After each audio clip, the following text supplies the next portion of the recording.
కోట్లు కురిపించే హైటెక్ ప్రపంచం, కంటి ముందు కనబడే కల్పిత స్వర్గం. కానీ తెర వెనుక జరుగుతున్న వ్యవహారం పూర్తి భిన్నం. హైదరాబాద్ సైబర్ స్పేస్ వణికిపోతోంది, ఉక్కిరిబిక్కిరవుతోంది. రేపు ఆఫీస్కి వెళ్లగలనా లేదా టేబుల్ పైన పింక్ స్లిప్ ప్రత్యక్షమవుతుందా అనే భయంతో ప్రతి సాఫ్ట్వేర్ ఉద్యోగి వణికిపోతున్నాడు. అసలు టెకీలు ఎప్పుడైనా ఆందోళనకు దిగడం చూసామా? రోడ్డెక్కి ధర్నాలు చేయడం విన్నామా? హైదరాబాద్లో కార్పొరేట్ సాఫ్ట్వేర్ దిగ్గజ కంపెనీల బాధితులు ఆందోళన బాటపట్టారు.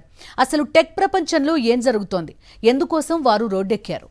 ఒకప్పుడు ఐటీ కారిడార్ అంటే ఆఫీస్ క్యాబ్లు, ల్యాప్టాప్లు, కాఫీ కప్పుల సందడి. కానీ నేడు అదే ఐటీ లోకం ఇందిరా పార్క్ ధర్నా చౌక్ సాక్షిగా ఆందోళనకు వేదికైంది. ఏసీ రూముల్లో కూర్చుని లక్షలు సంపాదించే సాఫ్ట్వేర్ ఉద్యోగులు రోడ్డెక్కారు అంటే పరిస్థితి ఎంత దారుణంగా దిగజారిందో అర్థం చేసుకోవచ్చు. టెక్ మహీంద్రా కారణంగా తన కెరీర్ అంధకారమైందని ఓ మహిళ పోరు బాట పట్టింది. ఒరాకిల్ వేధింపులను ఎదిరించి అలుపెరుగని న్యాయ పోరాటం చేస్తున్నాడు మరో యువకుడు. బలవంతపు రాజీనామాలతో బతుకులను ఛిద్రం చేస్తున్న కార్పొరేట్ రాక్షస క్రీడపై టెకీలు భగ్గుమంటున్నారు. ఐటీ కారిడార్లో వేలాది మంది బతుకులు ఇప్పుడు రోడ్ల మీద పడ్డాయి. అకారణంగా ఉద్యోగాల నుంచి గెంటేయడం, ఏఐ టెక్నాలజీ పేరుతో లక్షలాది మందిని ఇంటికి సాగనంపడం చేస్తున్నాయి. అసలు కార్పొరేట్ దిగ్గజాలు ఏం చేస్తున్నాయి? లాభాలు వచ్చినప్పుడు ఉద్యోగులను ఆకాశానికి ఎత్తేయడం, మార్కెట్ కొద్దిగా మందగిస్తే చాలు టార్గెట్లు రీచ్ కాలేదంటూ రకరకాల కుంటి సాకులతో వేధించడం పరిపాటిగా మారింది. పని గంటలు అనేవే లేకుండా ఉదయం నుంచి అర్ధరాత్రి వరకు పని చేయించుకుంటారు. ఆ ఒత్తిడిని తట్టుకోలేక ఎవరైనా ప్రశ్నిస్తే చాలు మేనేజ్మెంట్ల నుంచి వచ్చే ఒకే ఒక్క ఆయుధం బలవంతపు రాజీనామా. ఎలాంటి సెటిల్మెంటు లేకుండా, నోటీస్ పీరియడ్ కూడా ఇవ్వకుండా ఒక్క క్షణంలో ఉద్యోగం నుంచి తీసి పారేస్తున్నారు. సంవత్సరాల తరబడి కంపెనీ అభివృద్ధికి రక్తం ధారపోస్తే రాత్రికి రాత్రే రోడ్డు మీదకు లాగిపడిస్తున్నారని టెక్ మహేంద్ర ఉద్యోగిని భావన ఆవేదన వ్యక్తం చేస్తున్నారు.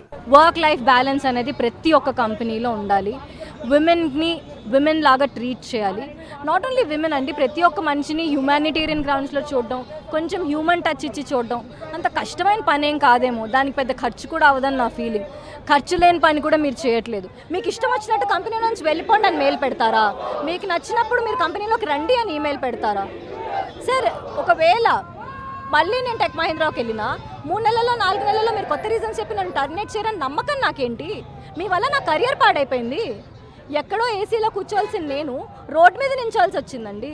హైదరాబాద్ నగరంలో ప్రస్తుతం లక్షలాది మంది సాఫ్ట్వేర్ ఉద్యోగులు ఉన్నారు. కానీ వారిలో ప్రశాంతత అంటూ లేదు. ప్రతి క్షణం నరకమే. ఎవరి టేబుల్ మీద ఎప్పుడు పింక్ స్లిప్ పడుతుందోననే టెన్షన్ వారిని ఆందోళనకు గురి చేస్తోంది. హోమ్ లోన్లు, పిల్లల స్కూల్ ఫీజులు, వృద్ధులైన తల్లిదండ్రుల వైద్య ఖర్చులు, వీటన్నింటి మధ్య కొట్టుమిట్టాడుతున్న మధ్యతరగతి టెకీకి కంపెనీ ఇచ్చే ఉద్యోగ భద్రత శూన్యమనే భయం కంటి మీద కునుకు లేకుండా చేస్తోంది. ఆఫీస్ గేట్ ఎంట్రీ పాస్ ఎప్పుడు డీయాక్టివేట్ అవుతుందో కూడా తెలియని దయనీయ స్థితి వారిది. ఒరాకిల్ కంపెనీపై మెరుగు శ్రీధర్ అనే బాధితుడు 4 నెలలుగా పోరాటం చేస్తున్నారు. ప్రధానమంత్రి కార్యాలయంతో పాటు కార్మిక శాఖ కార్యాలయాలకు ఫిర్యాదు చేశారు. సాఫ్ట్వేర్ ఉద్యోగుల హక్కుల కోసం జంతర్ మంతర్ వద్ద ఆందోళన చేస్తానని చెబుతున్నారు బాధితుడు మెరుగు శ్రీధర్. లే ఆఫ్స్ కు Microsoft, meta, Samsung, tech Mahindra ఎవరు అతిథులు కాదండి. కానీ ఎంప్లాయీస్ మీరు తీసేటప్పుడు వాళ్ళని ఒక సగౌరవంగా పంపించండి. ఏంటంటే ఈరోజు చెప్పి రేపు రావద్దంటే ఎట్లా అండి? ఎవరు కడతారండి ఈఎంఐలు? ఈరోజు బెంగళూరు నుంచి, చెన్నై నుంచి కూడా ఐటీ ఎంప్లాయీస్ వచ్చారు. అంటే దాన్ని బట్టి మీరు అర్థం చేసుకోండి. ఫిజికల్ ప్రెజెన్స్ తక్కువ ఉన్న వర్చువల్ ప్రెజెన్స్ మాకు చాలా ఉంది. లక్షల్లో మా ఫార్వర్డ్లు అవుతున్నాయి. కాబట్టి ఐటీ కంపెనీస్కి నేను చెప్తున్నా, మీరు ఎంప్లాయీస్ని ఇల్లీగల్గా తీయద్దు.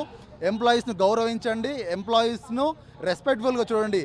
ఇక ఇప్పుడు కార్పొరేట్ సంస్థల కొత్త అస్త్రం ఆర్టిఫిషియల్ ఇంటెలిజెన్స్. మనుషులు చేసే పనులను ఏఐ టెక్నాలజీ చిటికలో చేసేస్తోందన్న నెపంతో వేలాది మంది ఉద్యోగులను అడ్డంగా తొలగించేస్తున్నారు. మనుషులతో చేయించాల్సిన పనులను ఆటోమేషన్ కోడింగ్ కు అప్పగించి మానవ వనరుల అవసరం లేదంటూ తెగేసి చెబుతున్నాయి ఈ కంపెనీలు. బలవంతంగా తనతో రాజీనామా మెయిల్ పెట్టించుకున్నారని ఆరోపిస్తున్నాడు మరో బాధితుడు. వచ్చిన వాళ్ళం అందరం కూడా ఇండివిజువల్గా ఫైర్ చేయబడే వాళ్ళం.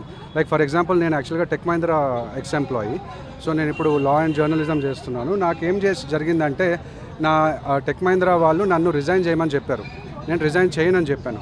చేయమని చెప్పేసరికి గెస్ట్ హౌస్లో ఫుడ్ తిన్నాననే కారణం చెప్పి, చాలా సిల్లీ రీజన్ చెప్పి నన్ను జాబ్లో తీసేశారు. సో వాళ్ళు నాకు జస్ట్ 25% శాలరీ ఇచ్చారు. 50,000 ఇచ్చారు శాలరీ యాక్చువల్గా. సో నేను అందుకని ఫైట్ చేస్తున్నానని చెప్పేసి వీళ్ళు వచ్చేసి నన్ను సిల్లీ రీజన్ తోటి బయటకు తీసేశారు. సో మేము ఏమంటున్నామంటే మాకు అసలు యాక్చువల్గా కార్పొరేట్ లా అనేది లేదు. సో దానికోసం ఫైట్ చేస్తున్నాము. ఒక కార్పొరేట్ లా అనేది కొత్తగా రావాలి. ఒక ఇంటర్నల్ పాలసీలు ఉంటాయండి, కొన్ని కంపెనీలకే కాదు, ప్రతి కంపెనీకి code of ethical business conduct అని, వాళ్ళకి విజిల్ బ్లోయర్ పాలసీస్ అని ఉన్నాయి. సో అదే కాకుండా కోడ్ ఆఫ్ సపరేషన్ పాలసీస్ ఉంటాయి. వీటిని ఇంటర్నల్గా ఒక పుస్తకాలకి మాత్రమే పరిమితం చేస్తూ ఎటువంటి న్యాయం లేకుండా ఒక విజిల్ బ్లోర్ రేస్ చేశానండి. కొంతమంది మేనేజ్మెంట్ హెరాస్ చేస్తున్నారని, తర్వాత ప్రాజెక్టులో ఇలాంటి తప్పులు జరుగుతున్నాయి అని చెప్పి మనం చూపించినందుకు పర్సనల్ గ్రడ్జ్ పెట్టుకుని మాకు ఎటువంటి ప్రాజెక్ట్ లేకుండా చేసి అలాంటి వాళ్ళని కొన్ని రోజులు బెంచ్ మీద పెట్టి, మీరు బెంచ్ మీద ఉన్నారు కంపల్సరీ రిజైన్ చేయాలని చెప్పి ఒక రూమ్లో కూర్చోబెట్టి, ఇందాక చెప్పినట్టుగా ఒక రూమ్లో కూర్చోబెట్టి సైన్ చేపిస్తున్నారు. ఇదేంటి న్యాయం అండి? సైలెంట్ గా వర్క్ మోడ్ లో మునిగిపోయే సగటు సాఫ్ట్వేర్ ఎంప్లాయీ ధర్నా చౌక్ వరకు వచ్చి ఆందోళన చేస్తున్నారు. ఇది ఇంకా ఎంతవరకు వెళ్తుందో చూడాలి. మరిన్ని అప్డేట్స్ కోసం ఛానల్ను సబ్స్క్రైబ్ చేయండి. నోటిఫికేషన్స్ కోసం బెల్ ఐకాన్ పై క్లిక్ చేయండి.